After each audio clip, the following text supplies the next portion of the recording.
Hi, I'm Jim and this is J&R Woodworking, and this video is because of viewer input, I guess. I have got a lot of viewers that have requested this, and it's all because of Happy Hands.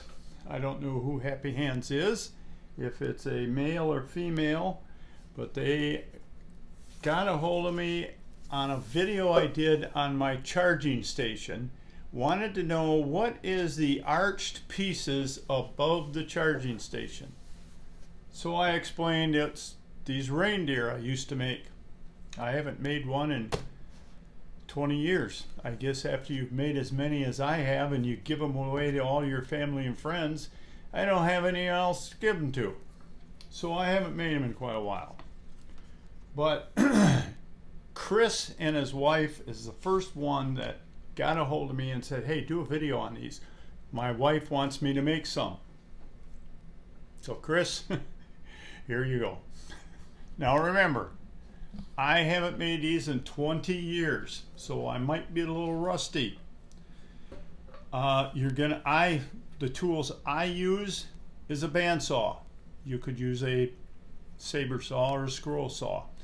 I use a table saw. If you don't have one, you could use a square or a straight edge and a circular saw. And I use a router. Now you can't get around that tool with something else. You're going to need a router. So to try and explain to you how I made these reindeer, and you're not going to know the shape or the sizes to make them yourself. So I got busy and I drew up a set of plans. Here's the plans for the head. There's two different major styles of heads that I made over the years. This was the first one. This was the second one. Can you tell the difference? These antlers go square with the head. These tip forward. I liked them tipped forward. Over the years, I made these for like, I don't know, 25, 30 years. They've evolved. They got a little better looking, more realistic, I guess. The first ones I made, I only put 2 slats on them. After that, I went to 3 slats. Kind of fills in the body a little more. And then I went from these antlers. First I made these. I guess this would be a 8-point buck. Then I made these. This is a 10-point. Then I don't know, I wanted to mix it up a little. So then I went to making these. I don't know. That looks more like a moose or a reindeer. It's up to you. You can do anything you want. That's the fun part about woodworking. You just look at something, get an idea, and then make it. The first thing we're going to do is go over the heads. Both styles are on here as far as the antlers being tipped. The rest of the head is identical. Now, to do this, that's cut on a table saw with a dado blade. I probably should change this because once you set up a dado blade, you don't want to take it back out. So we're going to jump to the front and back legs. This is the only part you're going to need a table saw for. Where is my front and back legs? I must have put them up.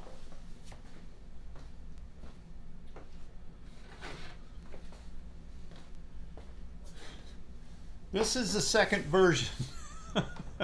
This is the second version of this video because I didn't like the first one, so I had everything put away and I had to dig it all back out.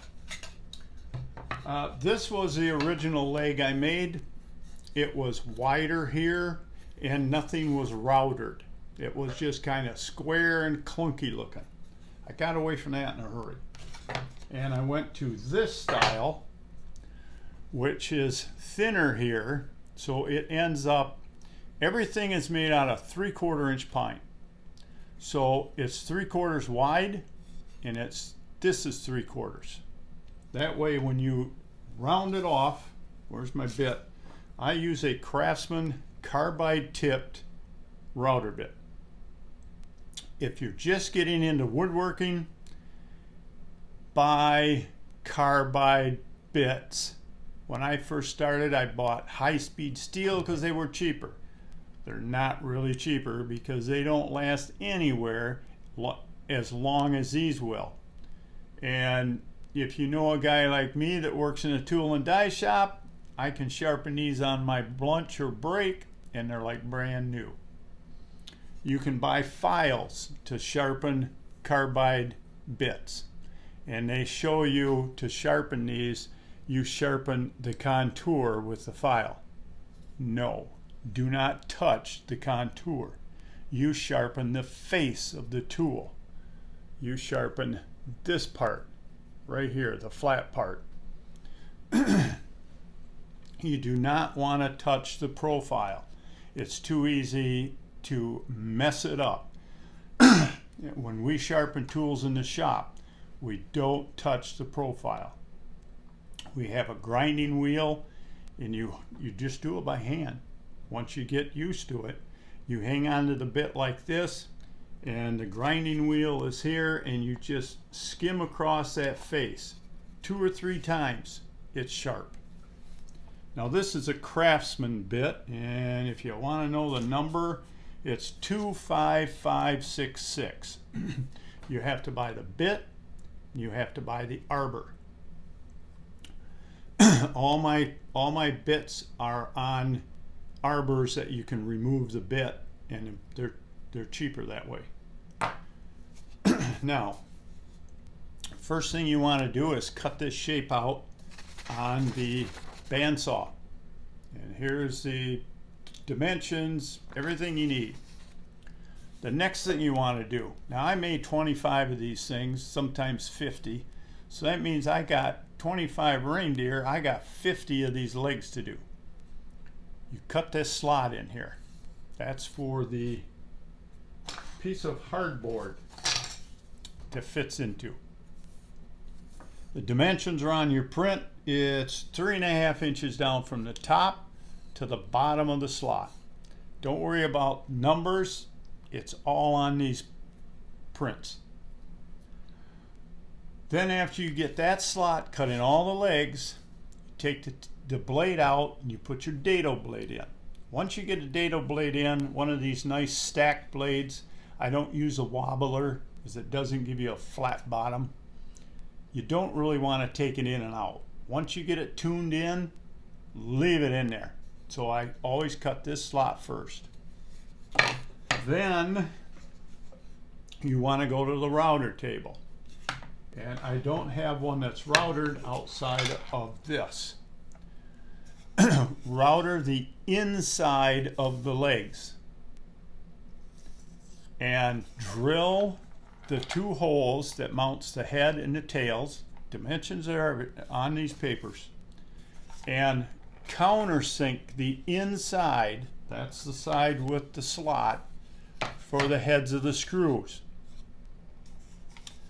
The outside of the legs you will router later, and I'll explain why.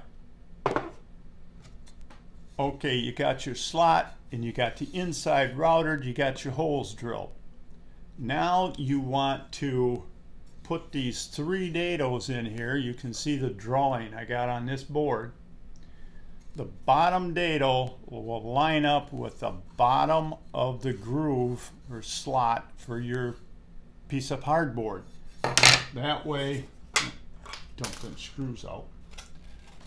The hardboard is hid behind this slat. Okay, we're to the point where we want to put these dados in. I made a fixture. because if you're doing this many, you want to do it quick. In the earlier years, I didn't have a adjustable stop. It was just fixed down here somewheres. These series of holes line up with my miter gauge. And you had these two screws would be screwed to the miter gauge. Fixed stop. And you would cut this dado in the legs. You move the two screws over, and which moves the fixture over on your miter gauge. It cuts this slot, and so on. Now I just left it mounted solid, and I put an adjustable stop on it. You can do it either way, whatever you prefer. But that's the safest and most accurate way to do this. When you do your first slot, do both sides of the leg and do all of them. Then when you move your stop, if you don't move it exact for the distance, it's not going to matter because you're going to cut all of them at that point. So your slats will line up straight across and you won't have any issues. That's that fixture. Now, the next thing we want to do is nail on the slats. It's early in the morning. And they're going to look like this. You're going to have a square corner and you're going to have a square corner on your slat. I used to make them that way, and then I got looking and I said, man, these really look bad. Once you get all your slats on, your bottom in, nailed and glued, then you stand it up this way on your router table and you router the front.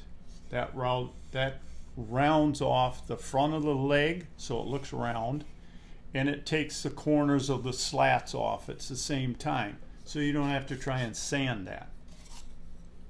I hope I'm staying in order because, like I said, I haven't made these in 20 years. So that's the legs and the body. Now, let me get this next page out. This is the dimensions for the hardboard bottom and the slats. The hardboard, it's 1/8 inch.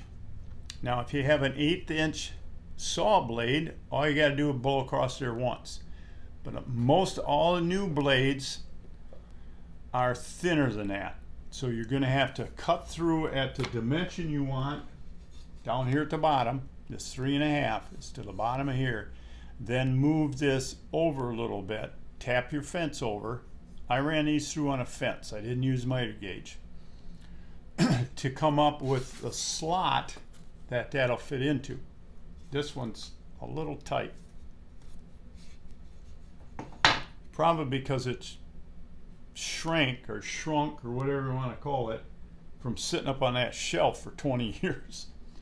This is 1/8 inch hardboard, and by the looks of it, it is not tempered. I always bought tempered hardboard. It doesn't get as fuzzy when you cut it, and it's more slippery or smooth, and it's harder. How do you make harder hardboard? Well, I Googled it. They put linseed oil on it and bake it. So it's not oily when you touch it, but it's a darker brown, and it's smoother and just easier to work with. I would buy a sheet or maybe 2 sheets and rip them all up into these little squares. I don't know, I probably got 20 of them up there on a shelf I never used. Slats, I just took a 3/4 inch board and cut off 3/16 thick slats. Now you can either cut the board to length, or you could take a long board and rip it and cut the slats to length. I typically cut the board to, let me look on my print here, 9 1/8 inches long. Now if you want to stretch the deer out and make it a little bigger, hey, all you got to do is change your hardboard and change your slats, and you can make them a little longer. It's whatever you want. But I typically would cut the board, and then I'm not trying to handle a 3-foot long piece, or I'm not trying to cut little slats. But that's just me. That's that. So we got the front and back legs and the slats in the bottom. Now stick around because these are going to be for sale. And you're going to be surprised at the price. Now we're back to the heads.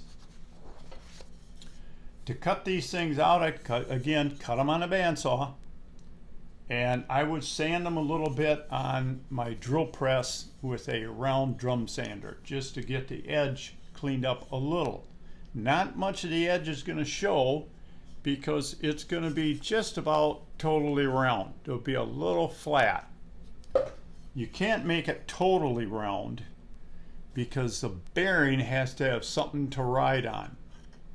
If you make it too deep so that you're trying to make it perfectly round, when you come over to do the other side, the bearing's going to drop down lower and you're going to have a step there. So you've got to leave a little flat for that bearing to ride on. That I would cut out on my table saw with the dado blade. It's still set from cutting the legs for the slats. Just have to elevate it. And I was trying to clean up in here a couple of weeks ago, and I actually threw this away because I didn't know, I didn't remember what it was for until I got ready for this video. And today was the first time, by the way, I built a fire, and it's like 82 in here. I just love it. I hate cold weather. The warmer the better. So I dug this out of my scrap wood pile. To make this, you want to take take a head that is still square and lay it on a board, any 3/4 inch board, plywood, don't matter. Lay it on there and you can trace around it really nice. Once you router it, it's kind of hard to do that. But I traced around it so it nests up against this. It keeps them all identical. Now you can see that once I get this head in here, it doesn't line up, the slot. That's because this is the old style and I didn't make them like that. This is the new style with the antlers tipped. You put this in here, get this on a bench flat, and you can tip this however you want it before you screw it together. And I didn't glue this, so if I ever wanted to change it, I could. But if you want to make different ones, make another jig. Because once you put this in there and you cut this, it gives you a clean hole, and this will stop the heads from splintering with tear out when your blade comes through, especially a wide slot like we're making here. So that's how I did the heads. After I got them cut out, got the slot in there. Now you can do it before or after, it doesn't really matter. Then I would router this and give it a profile, make it look a little cleaner. That's the heads.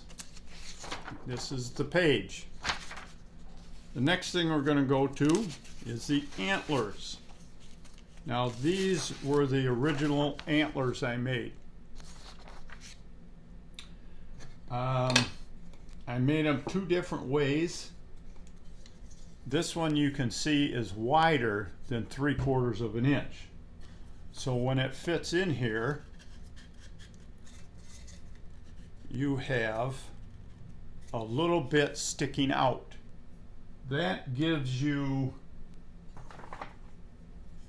something to put the ears up against. And after I got looking at it, I said, I don't know if I really like that. So then I went to a narrower base. So when you get that in there, these are really fitting tight. I think stuff is drying out. It doesn't stick out as far for the ears to bump up against. Now if you want to, don't need glue on that one. You can make this so it's exactly 3/4 of an inch. I don't even know what this is. This is an inch wide. Then the antlers wouldn't stick out beyond the head at all. Okay, this was the first style I came out with. And this would be an 8-point buck. This one would be a 10-point. You can make it however you want it. I don't even know if Rudolph was a buck. So you might want to check that before you make good old Rudolph to put on your sleigh. Then I got to the point where I said, yeah, you know, that kind of looks, I didn't know if it looked all that good or not. So then I went to this style of antlers. Now these you can see, especially, well, on this one, the grain is going lengthways. I cut them out of a board like this to try and save some wood. Well, then I got thinking, you know, I kind of like this one better. And you get a print for this one. Gives you all the dimensions. And I would make this with the grain running up and down. But I didn't want to use a 12-inch board. They warp too much. Again, I used a 6-inch board, and I would glue and biscuit joint them together. This distance isn't long enough to completely bury your biscuit joint, so it's gonna show, just as long as it don't break through the top. And this is what the head looks like with the new style antlers. The little eyeballs and nose I get from Hobby Lobby, and they're both 1/2-inch diameters. So now we're down to the ears and the tail. Now this is the way I used to make them, and I don't suggest you do it this way. There's 2 ears and here's 2 tails. The line shows you where you cut them, and you don't cut these on a table saw. They're too short, there's no way to hang on to them. You cut them on your bandsaw. And if you have a belt sander, you can hit the end on a belt sander to kind of square it up, or just lay it on a piece of sandpaper on the bench and flatten it off. I suggest making these longer. Now, somewhere here I had a scale. I'll use my little pointer here. Now these boards, you can rip these boards down to the tails. I cut out of a 2 1/4-inch wide board or strip, and the ears are cut out of a 1 3/4-inch strip. Sizes are on here, don't worry about it. Now when you cut the outside radius of these on both of them, and you cut the inside profile, you don't have to rip it all the way down to the next ear. That's just the way I drew it. I would come down, and when you get past your cut line, cut out. That way it gives you something to hang on to router it, cut it off on the bandsaw, and draw another ear here. Maybe you could get another one down here. But please, don't make them this short. I got bit once on a router, wasn't making these, was making a gun rack. A gun rack to hold 10 guns standing up. One of the guys I worked with refinished guns, reblued them, and he would stack them in this rack as they dried or as he worked on them.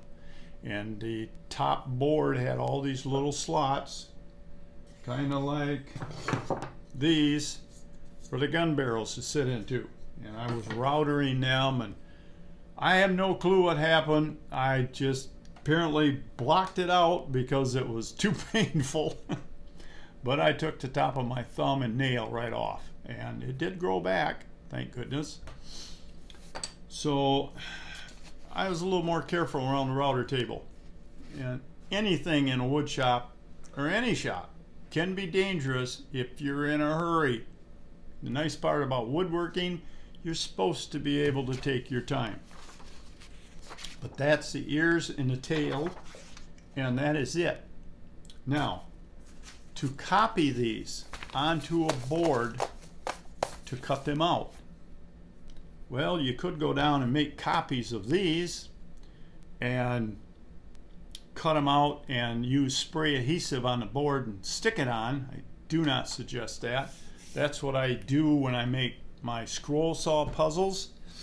And the first puzzle I made, I did that. You spray the board, you spray the back of your pattern, you stick it on there, you cut it out, you can't get it off.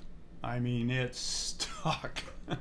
When you can peel them off, you can't get the adhesive off the board.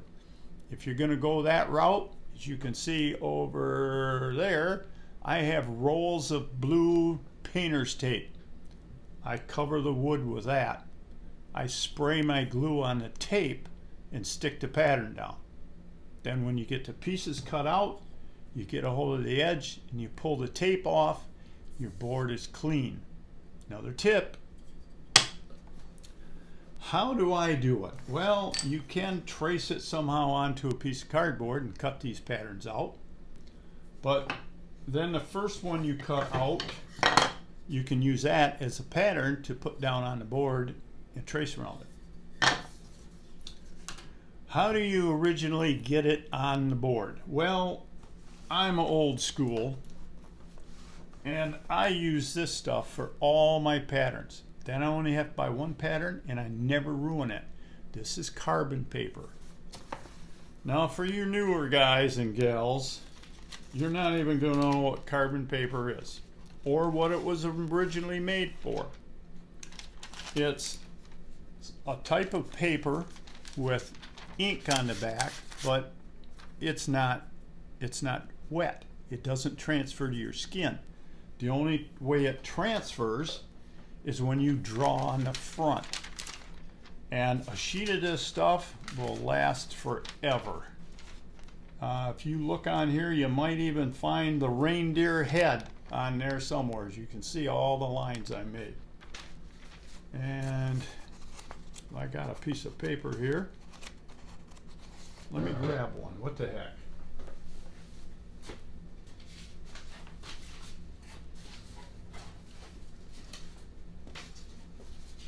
Here's a piece of paper. Clean, no lines. So we're going to put that over there. We're going to put our contact paper down. We're going to tip this camera down so you can see what I'm doing. And we put a pattern down there. Now, if you draw on these patterns with a pencil or an ink pen, eventually the lines are going to get so big you're not going to be able to see them. That's what I use this for. It's a piece of dowel. I sharpen like a pencil, and then you take a piece of sandpaper and you lightly round the end off. If it's too pointy, it'll cut your paper. And you just, let's do the tail. You just follow your line. My paper's moving. Hold it down a little better than this. And I'll draw my cut line.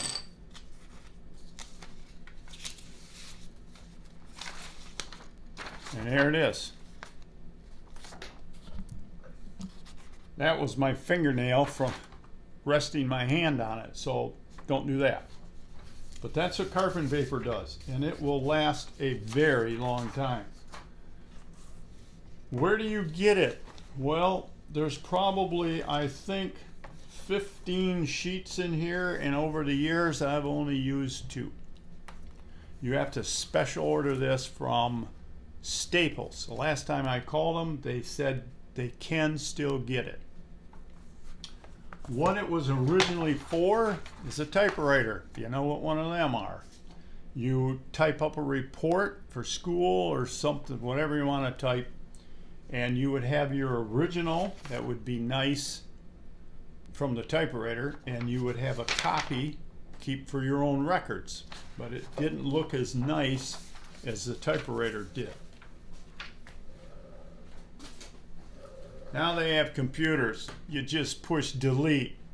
What a deal. When we were in school, we typed up a report. You almost got done. You made a mistake. You ripped it out and you started over because there wasn't any way to change it. They didn't have whiteout back then. And if the teacher seen a big ugly eraser mark, he'd give you an F anyway.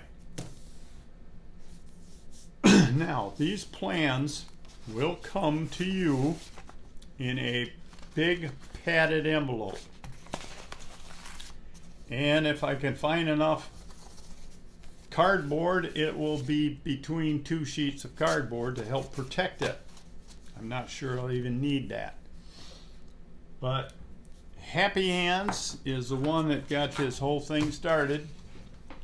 As far as the first video, this video is because of Chris and his wife that want to make these things. Now, if you want to buy plans, send me an email to jimsfixitshop@gmail.com. For some reason, the comments that you put on a video are going to my jnr2@gmail.com email, and I cannot answer them. I keep getting a message coming back that says email not sent for some stupid reason, and I've probably got a lot of viewers that are upset because I haven't figured out how to answer their questions. I answer every question I get. So Chris in the Happy Hands, send me your name, address, and zip code to my email. Do not put it in the description box below because everybody's going to see it. My emails are private to me only. I will send you a set of these plans for free.